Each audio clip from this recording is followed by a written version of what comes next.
RTV app వార్తల్ని క్షణాల్లో చదివే అవకాశం ఉంటుంది. ఒక న్యూస్ పేపర్, ఒక టెలివిజన్. అందరికీ నమస్కారం. ఈరోజు మన సీఎం గారు నారా చంద్రబాబు నాయుడు గారు, డిప్యూటీ సీఎం గారు పవన్ కళ్యాణ్ గారు ఆదేశాల మేరకు డొక్కా సీతమ్మ మధ్యాహ్న భోజన పథకం ప్రారంభం చేయడం జరిగింది.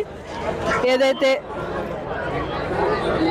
ఆకలి అని వచ్చిన ప్రతి ఒక్కరికి కడుపు నిండా భోజనం పెట్టిన ఆ దాతృమూర్తి పేరు డొక్కా సీతమ్మ గారి పేరు ఈ భోజన పథకానికి పెట్టడం అన్నది నిజంగా కూటమి ప్రభుత్వం యొక్క నిబద్ధత నిదర్శనం.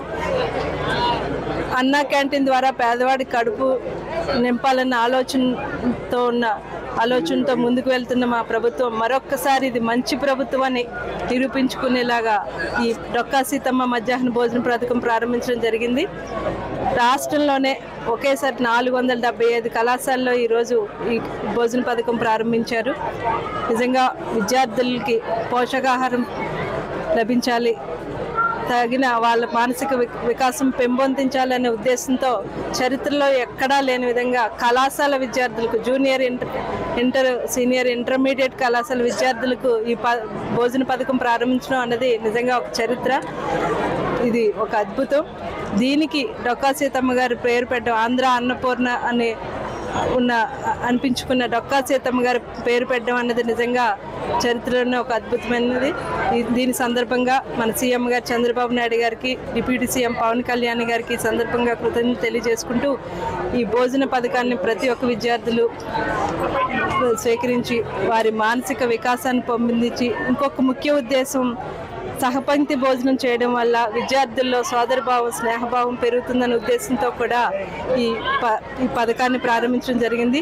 వీటిలన్నిటిని వారు సద్వినియోగం చేసుకుని ఉన్నత స్థాయికి ఎదగాలని మనస్ఫూర్తిగా కోరుకుంటూ, మరొక్కసారి ఈ కూటమి ప్రభుత్వం ఒక మంచి ప్రభుత్వం, ఏదైతే ప్రజలకి ఇచ్చిన హామీల్ని ఒక్కొక్కటిగా నిలబెట్టుకుంటూ ముందుకు వెళ్తూ రాష్ట్ర అభివృద్ధి, సంక్షేమాన్ని రెండింటినీ కూడా సమాంతరంగా ముందుకు తీసుకెళ్లడంలో మా కూటమి ప్రభుత్వం నిరూపించుకుందని ఈ సందర్భంగా మరొకసారి వారికి ధన్యవాదాలు తెలియజేసుకుంటూ సెలవు